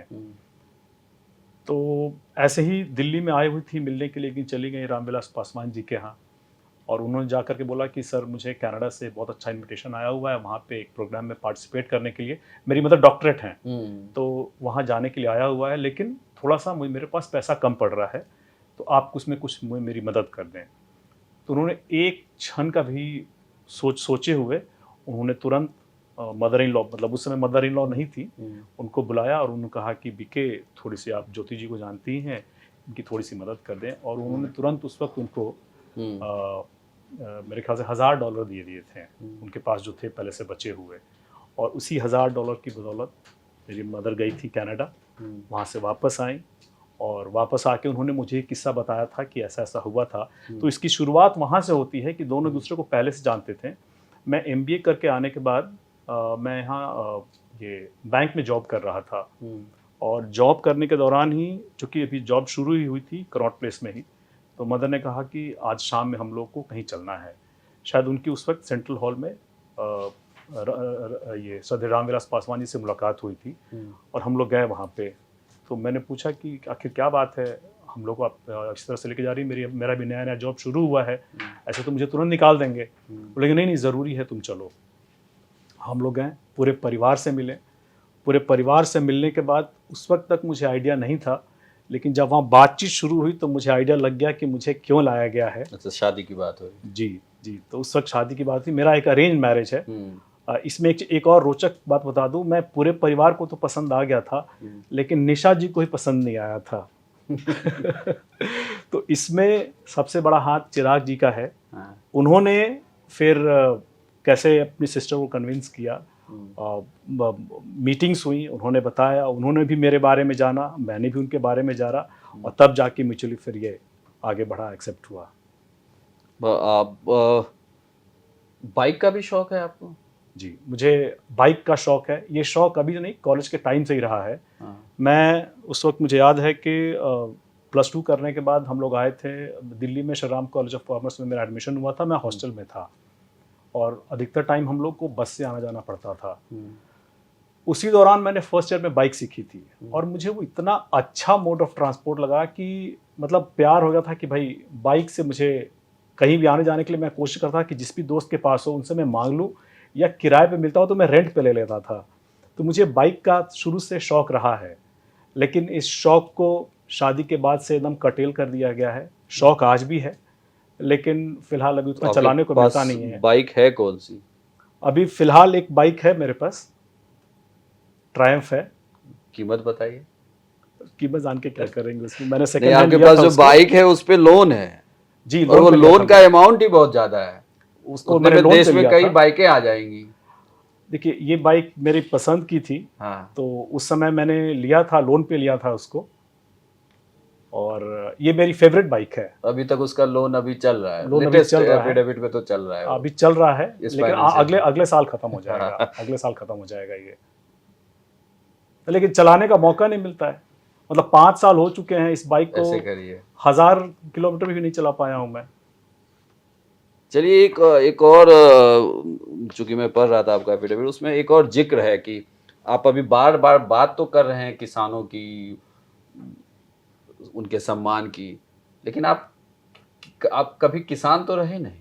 आपके पास तो कोई जमीन नहीं है, आपके पास कोई ये भी बात जमीन ठीक बोल नहीं रहे हैं। है कि मतलब उसमें तो कोई टुकड़ा नहीं है। आपके पास एक 2162 गज का एक फ्लैट है, घर देखिए, बना हुआ है। किसान की समस्या को जानने के नहीं, लिए वो लेकिन प्रधानमंत्री मोदी कहते हैं कि चूंकि मैं वहां से आता हूं तो मैं जुड़ा हुआ हूं। जी, मतलब चिराग पासवान भी कहते हैं कि मैं जिस वर्ग से आता हूं वहां मैं जानता हूं समस्या क्या है, तो इसलिए मैं जुड़ा हूं। तो इसलिए मैं पूछ रहा था, किसान है नहीं और आपके क्षेत्र में मतलब ज्यादा समस्या तो किसानों की है। ज़्यादा समस्या किसानों की है, सिंचाई की है। हाँ, सिंचाई। अच्छा, लगातार घूमते रहने के कारण आपने ये अभी तक कोई सिंगान जमीन में ली नहीं है अपनी, मतलब पैटर्नल जो लैंड है, या अभी उसका जिक्र ही नहीं कर रहे, वो सब नहीं, मार्ग पर ही ट्रांसफर है? मेरे पास मेरे नाम पे ज़मीन नहीं है नहीं अभी। है।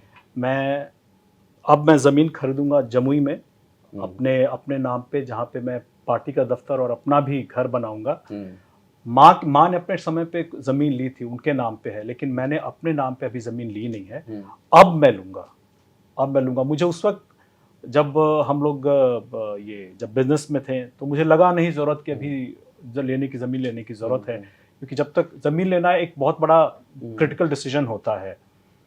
और लेकिन अब लगता है कि इस उम्र के इस पड़ाव में आकर के कि सामाजिक जो चला आ रहा है, हम लोग के पास ज़मीन नहीं रहा था और माँ ने क्यों ज़मीन खरीदा उस वक्त, अब मेरी समझ में आता है। या पापा जी ने ज़मीन क्यों खरीदा, अब मेरी समझ में आता है। और मुझे भी लगता है कि आने वाले समय में हम लोग को भी जमुई में और पटना में ज़मीन ले लेनी अच्छा, चाहिए। चलिए आखिरी सवाल की, साले ने आपकी शादी तो करवा दी थी, जी, अब साले की शादी कब हो रही है? ये भी अक्सर लोग सवाल पूछते हैं कि बड़ा ही वाजिब सवाल है। देखिए, इस पूरे परिप्रेक्ष्य में देखिएगा, 2014 से जब से वो सांसद बने हैं, उनको स्टेबल होने का एक समय मिला नहीं है जहां वो शादी के लिए करेंगे फुल तो टाइम। स्टेबल हो जाएंगे। अपने यहाँ तो हुआ यही क्या कहते कि हैं। 2014 में सांसद बने, हाँ, और हम लोग कोशिश कर रहे थे कि उनकी शादी हो जाए। 2016 में पापा जी की तबीयत खराब हो गई, 2017 में फिर खराब हो गई, 18 के बाद फिर तो 19 में चुनाव आ गया। उसके बाद से सारी इस कहानी आपको पता है। तो उनको स्टेबल एक भी साल मिले जहां पे हम लोग उनके बारे में ये सोच सकें। फिलहाल उन्होंने ये कहा है कि बिहार का चुनाव होने के बाद हम लोग इस बारे में दोबारा विचार कर सकते हैं। तो अभी किसी और को देखिए, देखा है? नहीं, अभी किसी को नहीं देखा है। चर्चाएं तो बहुत चलती रहती हैं। और उन चर्चाओं को पे कि मैं क्या बोलूँ उस पे, लेकिन जो एक मैट्रिमोनियल के हिसाब से वैवाहिक स्तर पे जो ये होना चाहिए, हम लोग चाहेंगे कि मतलब 2025 के विधानसभा बाद। चुनाव के बाद चिराग जी, पासवान शादी कर लेंगे अकॉर्डिंग टू उनके जीजा अरुण भारती जी। हम लोग कोशिश करेंगे कि वो शादी कर लें, लेकिन उनका जो मोटो है, वो जो अपने फादर का सपना पूरा करने का एक बड़ा लक्ष्य लेकर के चल रहे हैं, उसके सामने ये कितना मान पाते हैं, हम लोग कितना मनवा पाते हैं, ये हम लोग को देखना होगा। चलिए, आप बिहार तक के स्टूडियो में आए और आपने तमाम सवालों का जवाब दिया। बहुत बहुत धन्यवाद अरुण जी। बहुत बहुत धन्यवाद मोहन जी।